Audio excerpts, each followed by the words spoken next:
마태복음 26장 47절로 50절까지 저와 여러분들이 교독합니다. 말씀하실 때 12 중에 하나인 유다가 왔는데 대제사장들과 백성의 장로들에게 파송된 큰 무리가 칼과 몽치를 가지고 그와 함께 하였더라. 군우를 짜 이르되 내가 입맞추는 자가 그이니 그를 잡으라 한지라. 곧 예수께 나와 랍비여 안녕하시옵나이까 하고 입을 맞추니 예수께서 이르시되 친구여 내가 무엇을 하려고 왔는지 행하라 하신대 이에 그들이 나와 예수께 손을 대어 잡는지라. 아멘. 배신과 충성 사이라는 제목으로 말씀을 드립니다. 오늘 말씀은 겟세마네 동산에서 예수님께서 이 사랑하는 제자인 유다에 의해서 배신을 당하고 있는 그런 장면인데요. 겟세마네 동산에서 기도를 마치시고 잠시 제자들에게 휴식을 취하게 하시는 사이에 유다가 큰 무리와 함께 예수님께 오고 있는 거죠. 유다는 정말 악한 사람입니다. 그렇죠? 스승을 배반하고 아무 죄가 없는 메시아를 팔므로 그를 잡아 죽게 만들었던 그런 사람이었죠. 그는 예수님께서 자신의 생각하는 꿈을 이루어 줄 것이라고 생각했다가 자기가 가진 그 기대와 소망이 무너지자 은 30에 스승을 팔아버렸습니다. 그는 자기가 하는 행동이 나쁜 것임을 알고 있었지만 그것에 별로 상관하지 않았습니다. 왜냐하면 그 안에 사탄이 들어갔기 때문입니다.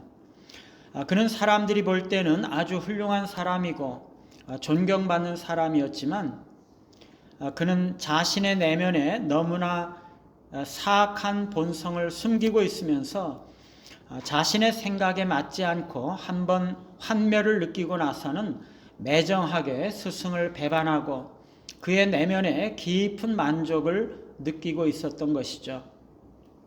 그는 스승으로부터 생명의 진리와 가르침을 배우고 경험했음에도 불구하고 한번 마음에 결심하고 나서는 뒤도 돌아보지 않고 그 매정하고 잔인하고 혹독하고 비열한 길을 계속 걸어가고 있는 것입니다. 여러분, 우리 인간이 얼마나 악해질 수 있는지 모릅니다. 이 유다는요, 그것을 보여주고 있어요.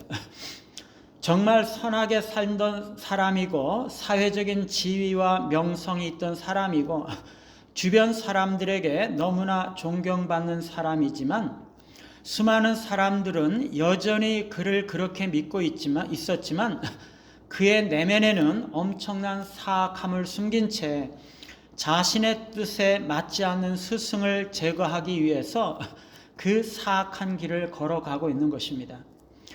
아무리 사악한 길이어도요, 처음에 그것을 행할 때 양심을 눈감아 버리면은요, 그 다음에는 양심이 죽어버린 채 그 사악한 길을 계속 가고 있어도 아무런 찔림도 없고 돌이킴도 없고 요동함도 없고 그냥 그 길을 가는 것입니다.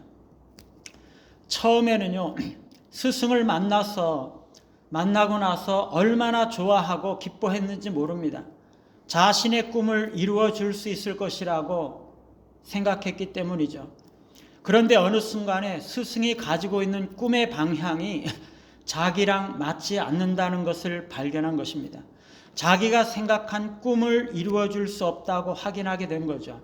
그러고 나서는 정말 어떤 원수가 미워하는 것보다도 더 스승을 미워하고 철저하게 망가지고 고난받고 죽게 하기까지 미워하면서 스승을 반대하고 대적하는 거죠.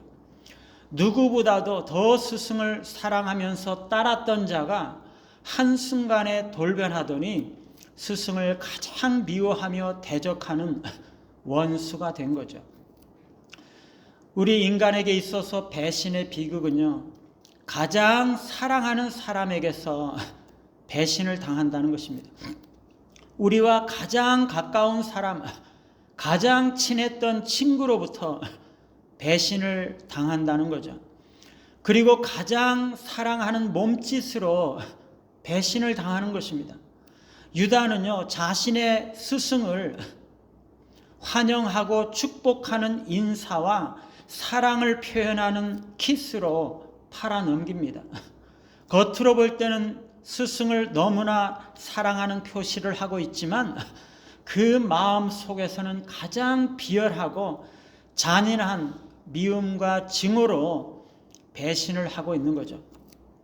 예수님은요, 유다가 자신을 팔 것임을 알고 있었습니다.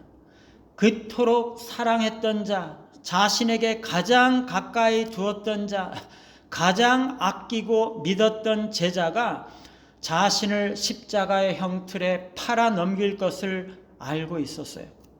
유다가 겉으로 볼 때는 너무나 사랑스러운 자이고 우호적인 자이고 친한 자이지만 겉으로 볼 때는 사람들에게 너무나 인정받고 존경받는 자이지만 그 마음 속에 엄청난 사악함이 숨겨져 있고 바로 그 사악함에 의해서 자신이 배반당할 것을 예수님은 너무나 잘 알고 계셨던 거죠. 그런데 예수님은요, 자신이 그렇게 배신을 당하는 길을 걸어가시는 것입니다. 자신이 제자에게 배신당하여 폭도들에게 잡히게 되시고 채찍질 당하게 되시고 십자가에 못 박히시게 될 것을 아셨지만 우리 주님은 그 길을 걸어가셨죠. 아무런 죄가 없으셨지만 마귀에게 쓰여서 자기 스승을 죽음과 고통에 넘겨줄 그 배신자의 희생물이 되시는 그 길을 걸어가신 거죠. 왜 그런 것인가요? 그것이 성경에 예언된 길이었기 때문이죠. 그게 바로 하나님께서 기뻐하시고 원하시는 것이었기 때문이죠. 자신이 너무나 억울한 길을 가고 있다는 것을 알고 있으면서도 자신이 너무나 불합리하게 오해를 당하고 있다는 것을 아시면서도 자신이 정말 아무런 이유 없이 두드려 맞고 피 터지고 죽음에 이르게 될 것을 아심에도 불구하고 우리 주님은 기꺼이 제자가 자신을 배신하는 그 길을 걸어가셨던 거죠. 왜요? 그것이 오직 하나님께 충성되었기 때문입니다.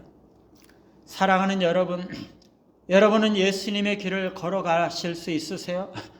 뻔히 아시면서도 배신당할 길을 걸어가실 수 있으실까요? 아무 이유 없이, 아무 잘못 없이 고난을 당하고 피 흘림을 당할지라도 그것이 하나님께서 기뻐하시는 길임을 믿기 때문에 그 길을 충성스럽게 끝까지 달려가실 수 있으시겠어요? 사랑하는 여러분, 유다는요, 큰 무리와 함께 수많은 사람들을 이끌고 그들 앞에서 앞장서서 예수님을 잡으러 왔습니다. 위풍당당하게 사람들 앞에서 의시되면서 예수님에게 왔죠. 겉으로는 너무나 공손한 척, 너무나 친절한 척 하면서 예수님을 배신했죠. 그런데 수많은 무리는요, 그 유다가 얼마나 사악한 자인지 알지 못하고 자신들이 유다를 따라 예수님을 잡아 죽이는 것이 얼마나 악한 길인지 알지 못한 채 앞장서서 위세를 떨치고 있는 유다를 따라서 예수님을 잡아 죽이는 그 일에 동참하고 있는 것입니다. 그러면서 그들은 그렇게 하는 것이 정말 올바른 일이고 그것이 정말 의로운 일이고 그것이 정말 하나님을 위하는 일이라고 생각하고 있었던 거죠. 사랑하는 여러분, 여러분은 참으로 하나님께서 보여주신 참된 진리의 길을 따라 예수님과 같이 충성의 길을 가고 있습니까? 아니면 자신의 생각을 따라 판단하면서 진리를 배반하는 길을 걷고 있습니까? 아니면 그 사이에서 충성의 길이라고 믿으면서도 사실은 하나님 앞에서 배신의 길을 걸어가고 있는 것입니까? 사악함을 숨긴 비열한 배신자의 길이나 무지한 채 배신자를 따르는 어리석은 동조자의 길이 아니라 끝까지 충성하시는 예수님의 길을 따름으로써 우리 주님께서 함께 하시는 우리 모두의 걸음이 되시기를 간절히 바랍니다. 찬송가 430장입니다.